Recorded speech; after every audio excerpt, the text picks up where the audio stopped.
All right, welcome in, John. It's good to be here with you, man. Good to be here, Chris. So we have week 3. This is our community coaching call. And I know it's just the two of us here today, but we are recording this so that men in the community can listen. And over the past 3 weeks, we've been covering the themes from our fundamentals training. And so today, what we're talking about is assertive vulnerability, going deep and using the space. Assertive vulnerability, going deep and using the space. That's our overarching theme for week 3. That's the third time we get together as a group of men for the fundamentals training. And what's very special about this night together, this third group together, is that this is the first time we as a group of men get to choose to be vulnerable in the group, having the actual direct experience of having been in the group 2 other times. And the first time we come into the group, really our bodies need to go through our nervous systems need to go through the experience of simply being in the space together with the other men that have been in the space. It doesn't matter if I tell you it's going to be awesome. It doesn't matter if a friend invites you to be there, right? What you laughed on that one. Does that resonate? Absolutely. That happens all the time when I try and recruit my friends. Yeah, exactly. And so the first group is simply coming into the space and learning how to be in the space, learning how to check in, learning how to share what in your life brought you into this space, and then to complete that entire arc, right? All 7 stages of the group, and to finish the group and to be able to look back on it. The second group, we're coming in and we're cutting through, going through the same 7 stages of the group, but this time we're cutting through what we found to be the most, really what we're all working with as people who identify as male, men who have been people who have been socialized as male, and guys who want to be open-hearted men, right? Who are choosing to show up in our life in a more empowering way, right? Which is a conscious decision. It's made with awareness, right? To not just go with the flow or to respond to fear or whatever our environment is telling us that we need to harden, right? And that we have to fight, right, through whatever is in front of us. And so that week is shame, the man box, and belonging, right? And so, the adaptive process of survival, shame, the man box, and belonging. And notice how I say the adaptive process of survival, because it is adaptive, it's non-conscious. We are simply doing whatever we can do in our environment to survive and to stay attached, right? And authenticity. So as a small child who can't take care of themselves to survive, if we can't be authentic, if authenticity or attachment are always in play, right? Then if I ever feel that if I'm going to be fully authentic, I might risk being attached to my parents. I will push away being authentic and learn to be some other way in order to stay attached. Right? And we don't really even know that this is happening. And then we get to a certain point in our life where we want to take responsibility for our life. We want to show up and heal our own traumas, our own protective parts, so that we can connect with our experience of our life, ourselves, and others in a more deep way. And then we show up maybe in a space like this, right? And so that second night, we use these baseline things to create a sense of belonging as a group of men, right? Because we all relate to what we had to go through to survive. And we all relate to the man box in a different way. And it's not really a matter of how we relate to it. It's that we all get to relate to it And then that cultivates a sense of belonging. Right. And then the third week, which is tonight, which is the group we just had on Tuesday, which was absolutely amazing, as it always is. It's just this opening experience for me of realizing every time I come back to do these things, like I get to see myself and I get to see the men in the space in a different way. And so tonight's theme is assertive vulnerability, going deep and using the space. And underneath this, we had 1, 2, 3, 4, 5, 6, 7 major topics that came out of that lesson, or that module together. And that first one is the difference between normal vulnerability and assertive vulnerability. The role of structure in the group was the second. The third one was how problems in the space are different than problems outside of the space, meaning another way of saying this is the problems in our life are our curriculum, and we each have our own. And what we're learning to do with the group, when we say use the space, is we're learning to bring our problems into the space to learn to work with them in a new way, right?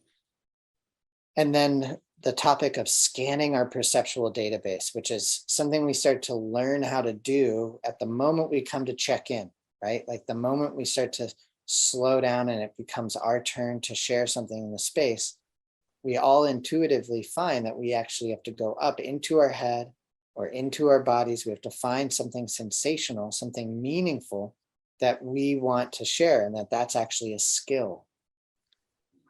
Going up into our head and finding something, and then realizing like, okay, I can share a story here and find context, and then learn to work with whatever I'm bringing into the space. And so that's using the space and scanning your perceptual database. And then the last two were the 3 roles in the group, 3 primary roles, and there's one leader, the one facilitator or host role, but the 3 roles are guiding, opening, and witnessing. We start to learn how to choose to open in the space. We witness men when they are opening into the space, and we guide men in the space. And then the last one was discernment versus judgment. Noticing when you feel in the space, when you're witnessing a man, noticing how your body responds in relationship to what the man brings into the space. And this is a vast topic, but this is where we start to become really attuned to how to work in the space, how to use the space to grow in our life. Is that when you bring something into the space, I'm going to have a relationship with that I can start to feel on and in my body. I can notice my tendency to close, my tendency to open to it. And then there's always a thought, a story in our head related to what we're feeling on or in our body. And learning to become aware of that, and then to share it with a man, so that then he gets to receive, he gets to see, oh, when I brought something into the space, John's relationship, that made John feel tight, but the story in his head was this. And when you do that, you're not telling a man how to be. You're simply being vulnerable yourself and sharing what your relationship is with something, which allows the man to discern for himself, right? To find his own wisdom in healing, right? Because maybe your response, maybe your opening to that comes from your own tendency to fawn, right? And you're not aware that you're fawning, and it feels good to feel this way, but maybe another man feels tight, right? And so this way we get to feel through the process for ourselves and learn how to do that for ourselves. So shall we just go through these and have a conversation about them? Absolutely. Let's do it. Awesome. So the difference between normal vulnerability and assertive vulnerability, what does that bring up for you? What does that bring up? What that brings up is intentionality and mindfulness, I would say. Mhm. It gives a context in which to be vulnerable or to express the vulnerability, Mhm. as opposed to sort of just putting it out there and feeling insecure or worrying about what the other guys think or all of those things. Yeah. For me, that was a process. I feel like, and maybe it'd be different after me being this program for 2 years, but first coming in, I mean, I feel like all the time, any new man coming into a group of other men, they're going to be guarded and they're not going to know what's expected of them. And they're not going to know how the other men are going to react to them. All of those things, right? Or maybe that's just my experience. But we all have protective parts, right? Right. And being in the group will help us find them. Right. Yeah. Tell me what you mean specifically about assertive vulnerability. So for when we think about vulnerability, about being vulnerable, right? Like what comes up in our heads, and what images do we have that get projected from our life experience or from our culture? And what comes up for me is being unprotected, right? Like being vulnerable means in some way I could let something in to hurt. Okay. Right? Assertive vulnerability is not neediness. It's not it's not complaining. It is not caretaking. It's not running away, right? And it's not getting more anxious about what we're like getting hooked by something. Assertive vulnerability is taking responsibility while acknowledging what is true for you. Right? And one of the most challenging things in our relationships outside of these spaces is when you said these protective parts, right? Like we all have these protective parts. I asked, like, well, where did those come from? From just a natural grounded level. And they come from there's a lot of constructive reasons for that, right? It's hard to be effective in your life if you're allowing everybody in all the time, right? And so we learn to push things aside in order to be effective in other areas of our life, right? In order to be able to get through the day, right? In order to be able to save a difficult conversation for later. But then maybe we never have that difficult conversation, right? And so assertive vulnerability comes from the structure of the group where we are coming into the group. And that's why the next step here is talking about the structure, is that because this place is a space to be vulnerable, we can practice assertive vulnerability. And this is where I am taking responsibility for all of my choices, what's happened to me in my life. I'm not blaming or victimizing myself or somebody else. That's the one I forgot that before, is I'm not victimizing other people, saying I am a victim. And I'm not blaming other people for how I'm feeling or what my situation is. And this requires skill to be able to check in on your life and to notice your own tendency to blame others, to blame your situation, right?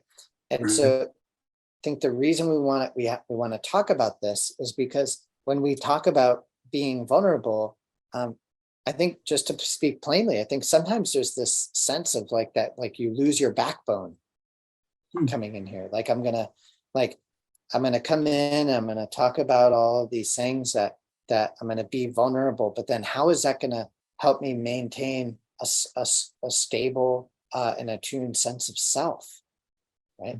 Am I gonna become awash in what I'm being vulnerable with? And that's not the case. Actually, the men in the space who are there to support you, their nervous systems will show you. If I'm coming in and I'm not taking responsibility for myself, right? And gone on a rant about it, or even just softly, right, in a hidden way, someone who's attuned to what I'm feeling, they will likely feel tight, Mhm. right? Yeah. And then they'll have a story in their head. So the role of structure, and I think that this is, have you ever had a conversation with someone, probably your partner or family member, and you are maybe healing from a rupture or reconnecting after a rupture, uh, or a difficult conversation, and you both feel, you feel like you got to some point of conclusion, uh, but you don't know how to end it, Hmm. like How where to, to put closure on it? yeah, like how to close the actual conversation and go back to making your turkey sandwich, Okay. right? Or just to go back to driving in the car, like to move on to the next thing in the flow of life, I do know that feeling. right? Mhm. Yeah. So that is a lack of structure, right? We don't know until we learn in relationship how to simply celebrate and be like, okay, great. I feel good. I'm complete. Now, are you complete? Great. Let's go back into doing whatever we were doing, right? And there can be like an anxiety there, right? Depending on Right. how we were nurtured. And we're all becoming aware of this. So in group, when I say I am Chris and I am checking in, and you set a timer, and then another man says, I've got you, that man is speaking to me. He's speaking to my protective parts, basically to the front, my frontal cortex, the part of me that keeps me stable and structured and showing up on time for meetings, right? Mhm. That worries about if I'm going to get, looks both directions, see if I'm going to get hit by a car, keeps igniting Right. and turning on. He's speaking to that part. And so when I say I'm Chris and I'm checking in, and then I share and I move through whatever embodied, however my body responds to what I'm bringing into the space and the men in the space, and then I close my share, that structure allows for that closure to occur, right? For us to reflect on the experience of what we just went through as a group. And then you'll often notice men will literally say, like, I have a reflection for you.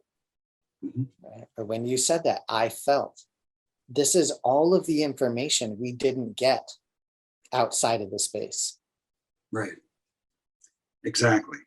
And maybe in our families, when we're being socialized, there wasn't that person that said, I got you. It was sort of the opposite, right? So I think that Or like I've that, got, or I've got you as long as you do what I say. right. Yeah, that's true too. Yeah. This is very reassuring. I think that statement alone sends the nervous system a message that's kind of, you're protected, Mhm. as you open up, and you can let your guard down. You don't have to be second guessing and, worrying about what you're saying and how you're saying it. You can just sort of say it, be yourself. I like, Be ourselves. Who is that? I know, right? I Right? really always go back to I did this last night in group with the new guy, but it's like, this is the one place you can take your mask off. Mhm. For me, well, I think for all of us, every single relationship we have in the world, even our closest, are within the confines of roles. I mean, Mhm. we may be really close to our partner, really close to our children, but there are a lot of things you're not going to tell either of them because it would be inappropriate to share that with them. Oh, that's poor boundary, so to speak. Whereas at this setting, you know, I always say you're welcome to be exactly how you are and who you are, and everything is welcome. And Yes. guys are usually like, okay, that the mask analogy sort of, I think, is helpful. Oh, it's, yeah, absolutely. And when I said, who is that? I wasn't being facetious. I'm I'm being I'm Right. being uh well, deliberate with that. Not, I chose not to say serious because I don't feel serious. I feel joyful and creative. It's when we come into the space and you say, oh, in your, I've got you, or I can start to be myself. I don't really know who I am. I am who I think I am. You are creating a message of who you think you are based on who you think your mother thought you were, or your parents, or your work, or our society. And All of so the we're above. right. Yeah. We are all constructing this. And then by every time we show up in the group, we get to see ourselves through the experience of the other men in the space. But we get to see how does my body respond? How does my nervous system respond to this brave space, to the offer to go deep, right? Mhm. And I think one of the most, and we'll get into this about in a little bit, but this is where my work becomes your work and your work becomes mine, because for a lot of men, I know for me, when I said like, oh, go do your inner work, right? Do your work. It's like, well, how do I do inner work? How do I get in there? I don't know. I think one of the best ways, if you don't have a group, is journaling, because you're taking the information out into something you can relate to. But in the space, John, if you check in and you bring something into the space and you inspire me, your share reminds me of something, right? It causes sensation on and in my body, which triggers a memory or an idea or an experience in the past. Now, by simply witnessing you, you're helping me conjure and bring up stuff that I get to work with. And I say I get to work with, Mhm. right? Yeah. And I think that this is where if somebody hasn't done their work, they're doing it in the process of being with you outside of the group, right? So here we get to do it with this container, with the structure, right? So that's our general discussion, right, around the role of structure, right? Like we have as a community, as Unshakable Men, we are learning to hold this structure. And this structure oftentimes is referred to as being masculine. And what is inside the space is the feminine, right? And that isn't to say that the structure has any force to it. It's simply that the structure is a boundary which allows the whatever is on the inside, the something to experience, to be amplified. Right? And to flow. And to flow, right? If we remove the structure, it spreads out and becomes less focused, right? And so just like any dance, and that's what we are learning to do, maybe beyond fundamentals, but just wanted to point that out. So then the problems in our life are our curriculum. What does that inspire anything in you? And we each have our own. Yeah, it does. Yeah, Yeah, absolutely. figured it would. It really helped me reset, when I first came in a couple of years back. I think I think a man has to get comfortable before he can kind of realize that his problems are curriculum, because I think, like, for me, my problems were basically defining who I was at that point. I'd kind of lost with that. A man has to get comfortable before he can relate to that, because I was making my life out of my problems. Right. I was, I guess, identifying with my problems. Like I was so overwhelmed. I couldn't see it as curriculum because it wasn't curriculum at that point. I was literally just responding. Reaction for me. Right. That's what I was saying. Yeah. Right. So I want to just, I just think one of the most beautiful things about this work is how intuitively, in my experience, we all know how to do this, but we're not sure that we do. And when I hear you speak, when I hear men speak and say certain things, I'm just like, you already know it. And when you said I needed to be comfortable,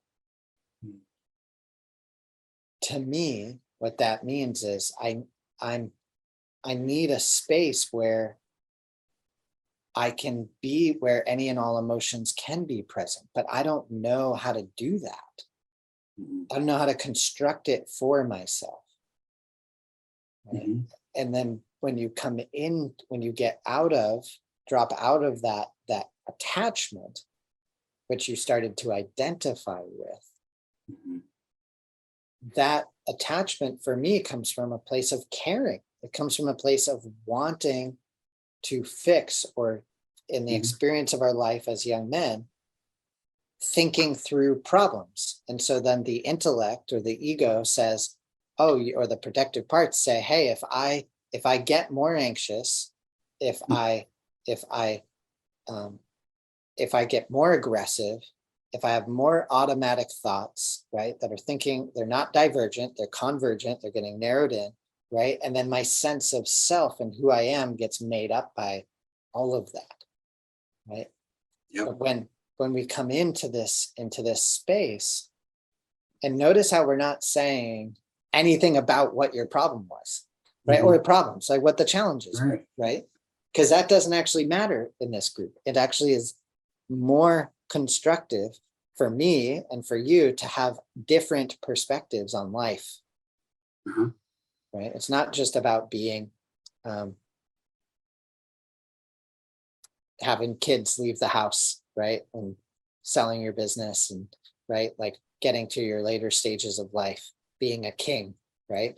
And it's not just about getting married, right? Or dating, right? So I think you can't wait to rewatch this, because I think that what you said, man, it's just like, that is it. Like that is the challenge that we have. And I think to any men who are listening to this later, it's I think our challenge as men on the inside is to figure out, how do we inspire guys to take the plunge, like how to just come and try this work, because it's kind of like having like the best food you've ever, like this amazing new food, but you've just never tried it. You don't know that it's there, that what it tastes like, because you've been eating the same thing every single day and it's right down the street and you just haven't tried it, right? It's very hard to David. relay that feeling or that information. Um, just looking at myself, I mean, I was in a vacuum of aloneness and delusion, maybe. I mean, not technically, but like I had kind of lost touch with who I was. The problems were so overwhelming at the point where I was sort of relying on my family, relying on my closest friends to kind of prop me up, I would say, but Mhm, in very different ways than what this group provides. mhm. Like I needed a space like this, although at the time I didn't realize it. I didn't realize what this would do for me. Yeah, I didn't really even understand the lack of story, so to speak, at first. yeah. I remember. Yeah. I Like, no, I I remember really you didn't. specifically saying, like, I'll go along with this for a while, but I don't know. That's right. Yeah. Yeah, but I figured out that I needed a group of like-minded men, brothers, in a safe space to realize who I was and who I've become, Mhm. separate from my daily life and from my wife and my children. And That's this beautiful. this program did that for me, and is still doing it.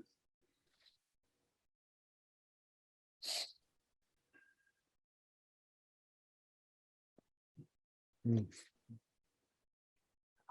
It did it for me too, man. And That's our passion. That's our passion for it, right?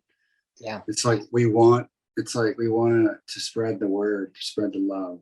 Um, I feel like every guy who's like-minded or shows any interest in this program, I mean, maybe only, I don't know what the percentage is, 2 out of 100 follow through, but all 100 would feel, I think, like we feel if they would just sort of take the leap and give it a month, and see what it's like.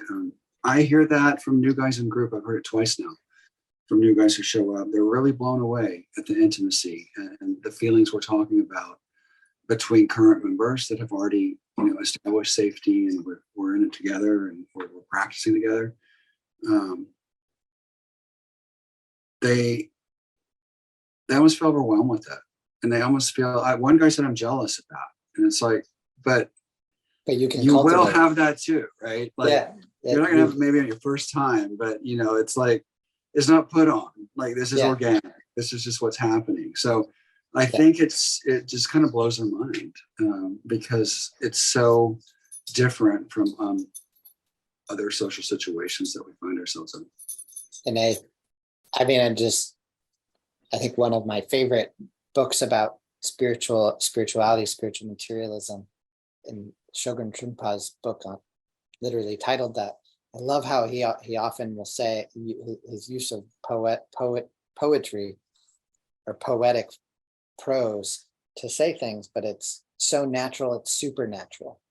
Or when we say that it's unbelievable, it really is. The part of us, our intellect, does not understand. It can't comprehend the embodied experience, right? Like, and we get up from a place of seeking safety, like, don't challenge me. And then when we find this space, right, and we realize that we can actually construct it and intentionally do it, which is what we're talking about today, right? Assertive vulnerability, going deep and using the space. That's when I think it really becomes what you're talking about, which is all you want to do is share it, right? Mm-hmm. And then that is, for us, is the skill of how do we become skilled enough to really empathize with the guys that we were a year ago or 2 years ago. Because for me, I think that's the challenge for me here is coming back to those places inside and remembering, what was it like to be where I was 10 years ago, right? Because that's who we need to talk to. And you said something else. You said something else about them not being your wife and your friends. And we haven't, I think we could relate this to using the space. We were just talking about the problems in your life are your curriculum, and we're going to move to scanning your perceptual database, but using the space, this is something that we hear over and over again in here from guys, is that I have a couple of friends, right? I have my bigger friend group. Maybe I don't have a best friend right now, or maybe I'm really lonely and I'm secluded from friends, but I have I have coworkers, or right, like we all have our social milieu and then different dynamics of what those are.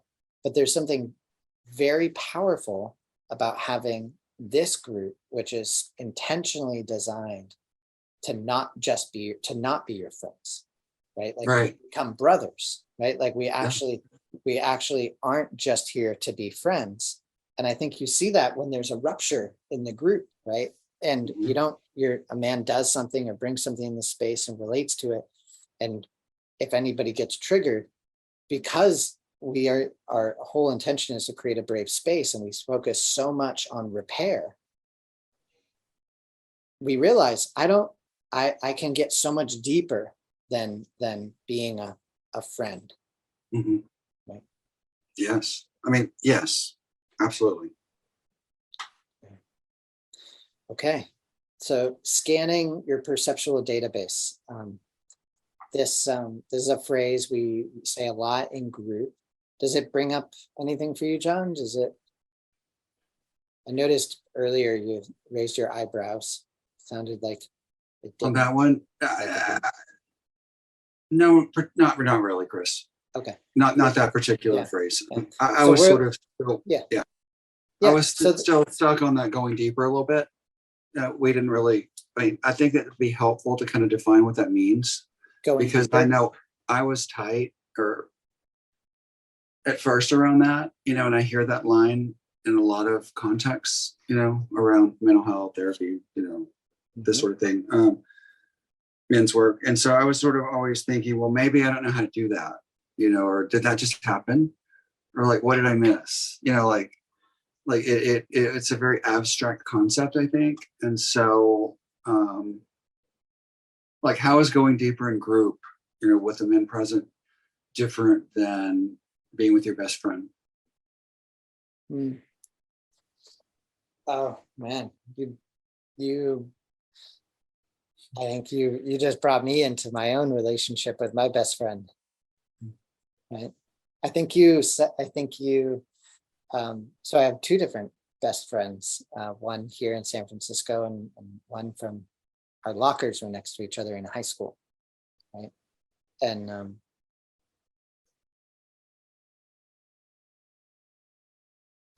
in my experience, there is an ability we are in group, we are learning to be with each other as we are, right? We're not here to try to be happy. We're not here to try to work on our trauma. We're not here to try to be successful. We're here to learn. Our intention is to practice tools and skills to get out of our head and egoic patterns and to get into our bodies, right? And then from that place, we're learning to be with. And so I think oftentimes I hear from guys after they're in this work, how do I bring this out into being with my buddies, to being with my family members? And oftentimes there's a thing of they're not coming with me, right? They're not coming with me. And I think that this work is to connect with our life as it is, right? Not as we want it to be, but as it is. And so then it's, feel that. Can you feel that? Can you feel that sadness? Can you feel that mourning or that longing, right? But even as we feel that, and we come in and we connect with it, we are connecting with the experience of our life. We're not getting up into our head. We're actually experiencing more of our life, right? And it's Right. that sadness that connects us to our life, and that appreciation of that allows us to actually be with our friends, right? And so then I think where it comes in is to deepen, it comes from your lack of fear, right? So at a moment when your friend chooses to open in relationship to you, right? Like we don't ask a flower to open. We're not like, hey, flower, open. Like, right? Like the flower opens for the sun. And if you're the sun, if you're just genuinely feeling energized and open, and you're in embodied self energy in the presence of your friend, and then they choose to open, and your response to that is not tight, but is instead receptive, you got it, right? You've got this opportunity to go deeper with your friend. And I think that the brave space and the structure of our training space inside a group is simply about introducing ourselves to more and more of these opportunities to work through those things in our nervous systems, right? Right. But when we get out of the space, I think it becomes a skill to bring the way we can embody these skills in the group with the structure of the group, to bring that out into our life, right? And we have stretches for that, right? But that's my, I don't know, is that helpful around going deep, right? Like, It is helpful. It's helpful. And I think it's important for men to realize that we're like-minded and we've come together around that. And so I don't know about you, but like I have a very eclectic and diverse friends group. Yeah, and so, me too. I think I at one point said something about one of the friends to my wife. It's like, wish you could be more like the guys in the men's group. And it's like, wait a minute. She's like, no, like that's not, like you can't do that comparison. That's not fair. Like what you're doing in your men's group and what you're getting out of that men's group is completely different from what you're getting out of your relationship with this person. And that was really helpful. That made a lot of sense to me. And I see guys struggle with that, frankly, particularly some of the younger ones, especially around like relationships with their fathers. They'd like their fathers to be more like we are, type thing. Well, we don't get to pick who our parents are, or our kids too. It works both ways, right? Right. But that is the challenge of of becoming whole, right? Of moving through the experience of your life and opening on your own path, is that it is a choice to stay, to try to keep things the same, right? Right. Like we hold on out of a place of fear, right? Mhm. We just repeat these patterns, doing what we're doing with our friends, or being with our parents who haven't grown or shifted. But I think another thing you're reminding me of is like when guys in group ask for their partners to be more masculine or more feminine, right? And it's like, no, no, no, no, no, no, no, no. Like you don't, like asking someone to be more masculine, more feminine, or telling them, hey, you should be like this, is not an invite, right? It's not an invite. Mhm. It's a judgment, right? And then their response to that in a constructive way is to close down and be like, right? And so Mhm. I think that's why we it's not the answer guys want to hear, but we have to do our own work. Absolutely. And I think all of this speaks to the fact that kind of what you're going to get out of a men's group or a men's program like this is not something that you can get in any other setting. Mm. Yeah. Do you want to say more about that? Because Well, I mean, I think it speaks to what we've been talking about the last few minutes. It took me a year probably in to see that. But I think it speaks to exactly what you're talking about in the fundamentals. I mean, that's what this program offers. You know, that's our excitement around it. That's the magic, because it's very different than therapy. It's very different than coaching. It's very different than relationship with best friends, spouse, all those things. So, yeah, with that said, I feel like it adds a layer of depth and like dynamics in the person's life, that's more enriching, much more enriching without it. And so I don't think it's about really comparing, wishing the guys in your life are like the guys in your men's group. I think those are two separate things. But I think that a man has to be in the group a while to figure that out. At least that was my experience. yeah. It's an evolution. Right. Yeah. So that was going deep to you. That was talking about like what going deep really means. I think so. Started. I mean, the difference for me, like with the best friend or with close friends, is I do feel I need to take care of that person because I want to take care of that person. Like it's a role again, right? Like I get to love the men in the group in front of me, but I don't have to take care of them. They're not my responsibility. Like I can just be me, and then I can just support them in whatever way feels natural at the time. Right. Or I can just share my reflection of how I felt when they talked about such and such. It's really different than other relationships. So I get it. Yeah, the space is intended for everyone to go deep, right? Like that's what that structure provides, is the opportunity for that to happen organically. So I've been doing that without realizing what that was, so to speak. Yeah, that's helpful. Awesome. So let's jump in just for our final few minutes here, just to talk about the roles in the group, right? Okay. Because in the roles within the group, we have 4 primary roles, but three roles that everyone is playing, right? And so there's the host or facilitator, and the host or facilitator starts the meeting, brings the group together, is there to bring the group deeper, right? To assist in guiding. Likely has more experience than the other men, but maybe not. Right? But within the space, we're all leading by choosing to open. Leadership is vulnerability. And so we have 3 primary roles. And the first one we'll go with is opening. And it's simple. It's just choosing to open.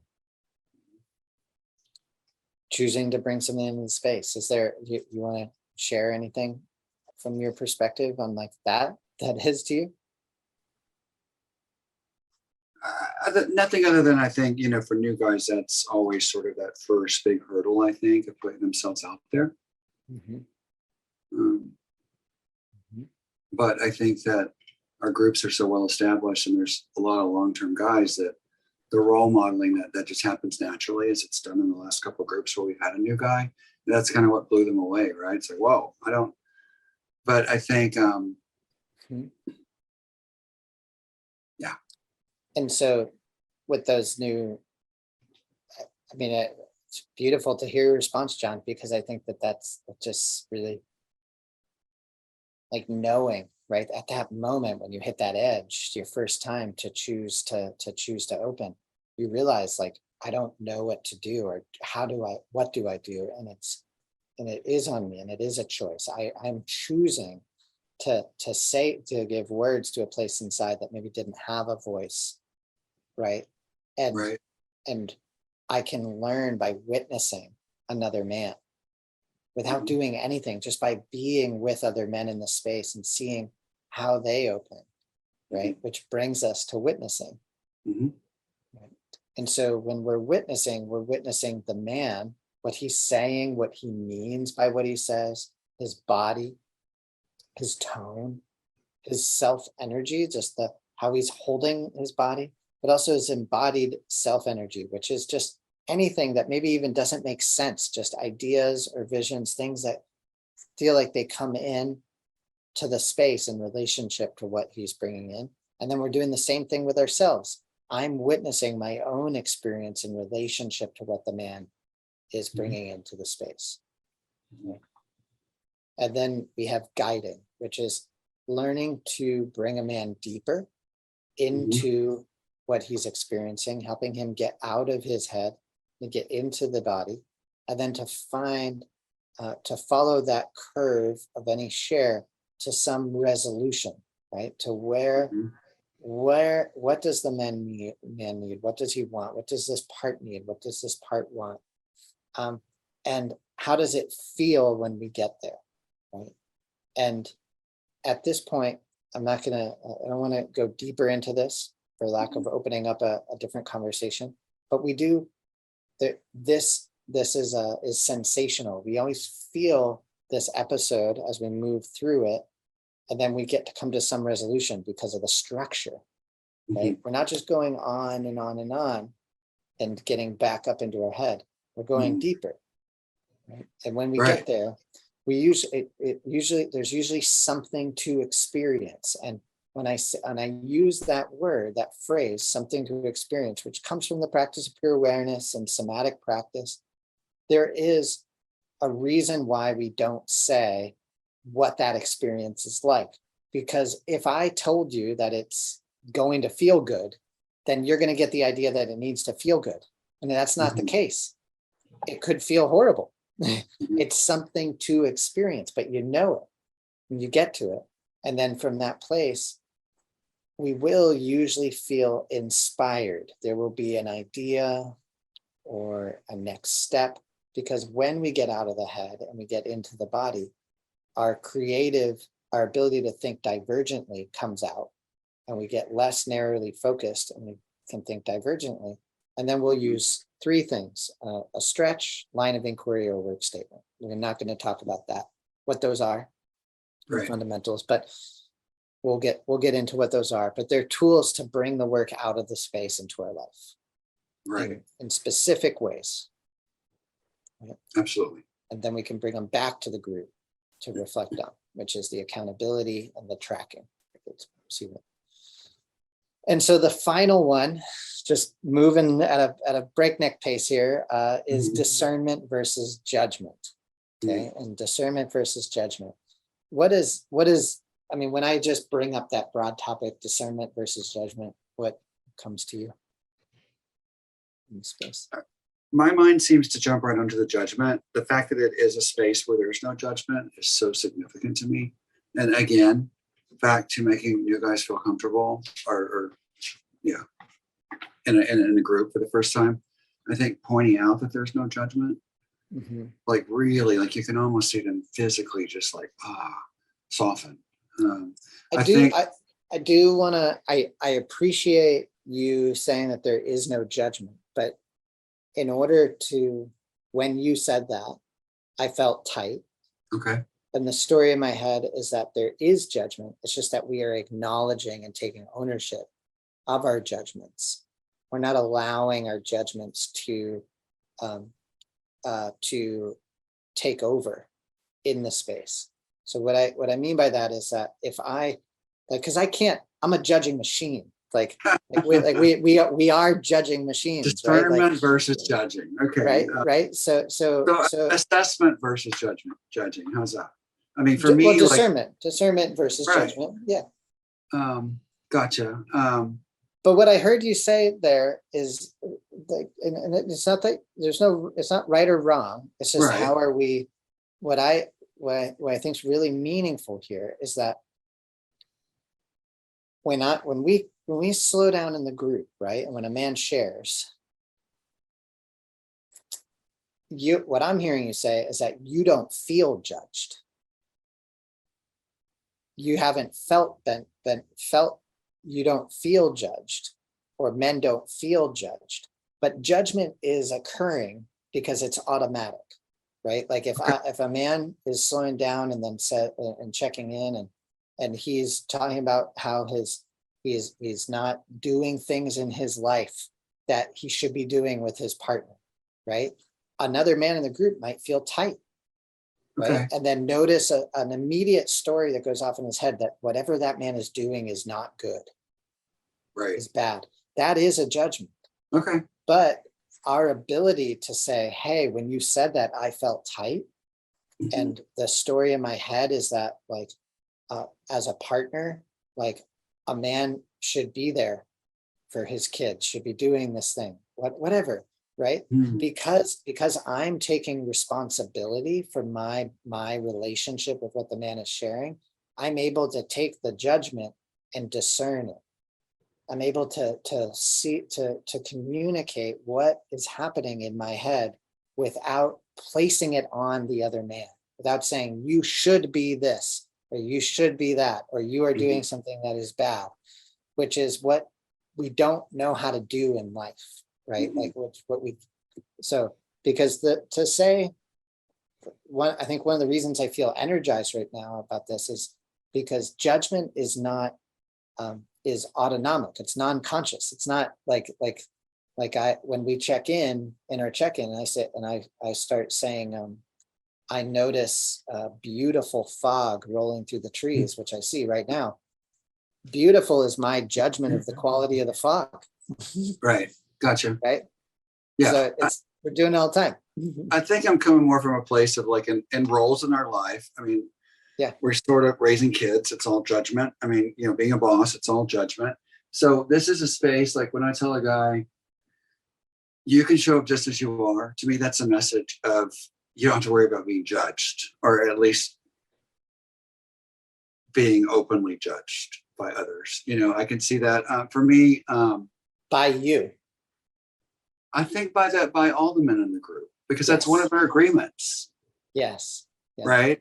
Yeah. Like I think that's another thing that makes men's groups, specifically this one, so special. Like it is like, and I'm figuring out over time, it's like I can be really vulnerable and express something that I'm ashamed of, and see that did not change the other guy's opinions of me. Whereas in my in my day-to-day life, that would absolutely not be the case, right?